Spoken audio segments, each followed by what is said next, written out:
नमस्कार दोस्तों, Y placement में आपका स्वागत है। आपके सामने मैंने एक क्वेश्चन लिख रखा है जहाँ पे वॉइड मेन एक क्लास फंक्शन है और वहाँ पे एक फंक्शन कॉल हो रहा है एफ। एफ रिटर्न करता है एक P value. P is nothing but a pointer to an integer. तो मैं इसको कैसे पढ़ूंगा, मैं बोलूंगा इसे pointer to an integer.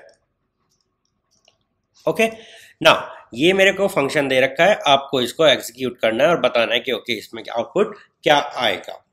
So in this case this is a very special question basically. तो मैं चाहूंगा कि आप इसको अपने आप से ट्राई करो, ठीक है। चलो इसका सॉल्यूशन देखते हैं। नाउ इस पर्टिकुलर केस में क्या हो रहा है, एक मेन फंक्शन है, मेन फंक्शन एग्जीक्यूट होगा, उसने एक क्यू करके इंटीजर टाइप का पॉइंटर बनाया। सो दिस इज क्यू। ओके, इसकी एड्रेस लेट से मैं कर लेता हूँ 100। एक क्यू है, उसमें वैल्यू आ रही है एक फंक्शन से रिटर्न होके। नाउ ये फंक्शन जब इसको इनिशियलाइज हुआ तो फंक्शन कॉल हुआ। फंक्शन जब कॉल होता है यहाँ पे तो ये वेट करता है क्यू कि ओके इससे जो भी रिटर्न आएगा मैं उसको अपने पास सेव कर लूंगा, ठीक है। यहाँ पे ये वेटिंग स्टेट में है। ओके, नाउ फंक्शन यहाँ पे एग्जीक्यूट होना स्टार्ट करता है और वहां पे एक वेरिएबल बनता है which is pointer to an integer P. Let's say इसका एड्रेस है 300। ओके, एक और इंटीजर बनता है which is I, which is having a value 10 और इसका जो एड्रेस है ये है हमारा 600। नाउ अगर आप देखोगे जो आई है वो ऑटो टाइप का वेरिएबल है, ठीक है। दैट मीन्स कि उसका जो स्कोप है वो इसी पर्टिकुलर प्रोग्राम के अंदर है, उसके बाद में वो डिमोलिश हो जाएगा या खत्म हो जाएगा, ठीक है। अगली स्टेटमेंट में क्या हो रहा है, पी में एड्रेस ऑफ आई जा रहा है। सो पी इज पॉइंटिंग टू आई जिसके अंदर 600 आ जाएगा और मैं रिटर्न कर दूंगा इस पर्टिकुलर 600 की वैल्यू को। तो यहाँ पे क्या आएगा 600 और मेरा प्रोग्राम खत्म होते ही ये मेरा गायब हो जाएगा एंड ये मेरा गायब हो जाएगा, बिकॉज ये दोनों ऑटो टाइप के वेरिएबल्स हैं मेरे, ठीक है, जिनका स्कोप केवल फंक्शन के उस रन टाइम में था। तो वो जैसे ही खत्म हुआ मेरा फंक्शन खत्म, ठीक है। नाउ अगर आप देखोगे मेरी क्यू में जो वैल्यू सेव है वो है 600। जब मैं इस 600 एड्रेस पे जाने की कोशिश करूंगा तो वहां पे मुझे कुछ भी नहीं मिलेगा और जब मैं ये प्रिंट करूंगा तो मुझे एक एरर आ जाएगा। क्या आएगा, एरर आएगा। एंड ये बहुत स्पेशल एरर है बिकॉज ये किस वजह से आया है, ये एक ऐसे पॉइंटर की वजह से आया है जिस पर्टिकुलर एड्रेस पे कोई भी वैल्यू एग्जिस्ट नहीं करती है। That's why we will call it as dangling pointer error, and this is very important concept।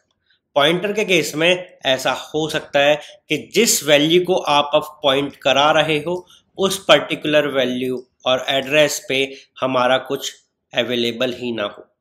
In that case जब भी आप एस्ट्रिक क्यू करते हो दैट मीन्स आप इस पर्टिकुलर एड्रेस की वैल्यू पढ़ने की कोशिश करते हो और आप कोशिश करते हो कि वो क्या हो, इंटीजर टाइप की हो। तो ऐसा नहीं होता है, ठीक है। सो ये एक प्रॉब्लम है। इससे बचने के भी काफी तरीके हमें ध्यान रखना होता है। अगर मैं इसी केस में आई को ग्लोबल डिफाइन कर देता, ठीक है, आई को मैं क्या करता, ग्लोबल डिफाइन कर देता, मे बी मैं बच सकता था, बट ऐसा नहीं हुआ, ठीक है। सो इसके तरीके हैं, सॉल्यूशन से हम इस पर्टिकुलर एरर से कैसे बचेंगे। बट हाँ, पॉइंटर्स के केस में ये बहुत ही स्पेशल एरर आता है जिसको आपको ध्यान में रखना है।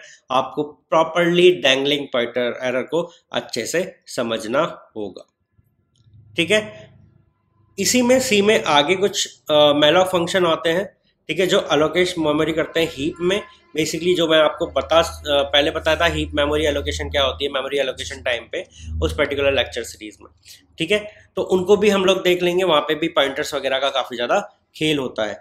बट जो आगे टॉपिक इंपॉर्टेंट है वो है कि अभी हम अगला टॉपिक पढ़ेंगे पॉइंटर टू पॉइंटर। तो अभी आपने पॉइंटर पढ़ लिया, अब मैं एक पॉइंटर को, देखो पॉइंटर क्या है, ये मेरा वेरिएबल है आई, इसमें 10 रखा हुआ है, इसको पॉइंट करने वाला है पॉइंटर पी, ठीक है। अब इसको भी पॉइंट करने वाला हो सकता है पॉइंटर क्यू। तो pointer to and pointer, so this is the topic which we will read next और which will we study next. तो हम इसको समझने की कोशिश करेंगे, तब तक के लिए आप बने रहिए एग्जाम्स बॉक्स और वाई प्लेसमेंट के साथ में आप हमारी एप्लीकेशन एग्जाम्स बॉक्स पर जाइए और वहाँ जाके आप प्रैक्टिस कर सकते हो with more and more questions, ठीक है, जिसकी वैल्यू आप देखोगे कि ओके आपकी जो आईटी प्लेसमेंट ग्रोथ है उसमें वो कैसे काम कर रहा है, कैसे हेल्प कर रहा है। तो यहाँ पे आपको मॉक टेस्ट सीरीज, ठीक है, टॉपिक वाइज मिलने वाली है वैसे भी, और मल्टीपल एग्जाम के लिए मिलेगी, ठीक है। ऐसा नहीं है कि ओके केवल हम एक एग्जाम कवर कर रहे हैं। अगर आप हमारी वेबसाइट जाके देखोगे तो वहां पे देखोगे आप हर एग्जाम के लिए, आईटी प्लेसमेंट में मेजॉरिटी ऑफ एग्जाम्स के लिए हमने आपको एक टेस्ट सीरीज और मल्टीपल टेस्ट सीरीज अवेलेबल करा रखी है। यहाँ पे हम आपको सब्जेक्ट वाइज टेस्ट देते हैं, टॉपिक वाइज टेस्ट देते हैं, कंपनी वाइज टेस्ट देते हैं, प्रोग्रामिंग टेस्ट देते हैं, ठीक है। बहुत सारे टेस्ट आपके लिए अवेलेबल है at a very minimal cost, और उसमें भी आपको डिस्काउंट मिल जाएगा बाय यूजिंग कोड गुरु15। तो आप जाओ और बाय करो इस पर्टिकुलर टेस्ट सीरीज को और अपनी आईटी प्लेसमेंट जर्नी को इम्प्रूव करो, ठीक है। देखो विदाउट गिविंग एग्जाम्स आप अपने आप को एनालाइज नहीं कर पाओगे। आप कितना भी प्रैक्टिस कर लो, जब भी आप कंपनी के एग्जाम में बैठोगे वहां पे आपसे कुछ ना कुछ एक ऐसा रिटर्न एग्जाम होगा जो कि फिल्ट्रेशन राउंड के लिए होगा, और वो इंपॉर्टेंट होगा आपको क्वालिफाई करना। तो ये जो पर्टिकुलर प्रैक्टिस है ये आप उसी के लिए करने वाले हो, ठीक है। तो चलिए मिलते हैं अगली वीडियो में, जहां पे हम बात करेंगे पॉइंटर्स टू पॉइंटर्स की।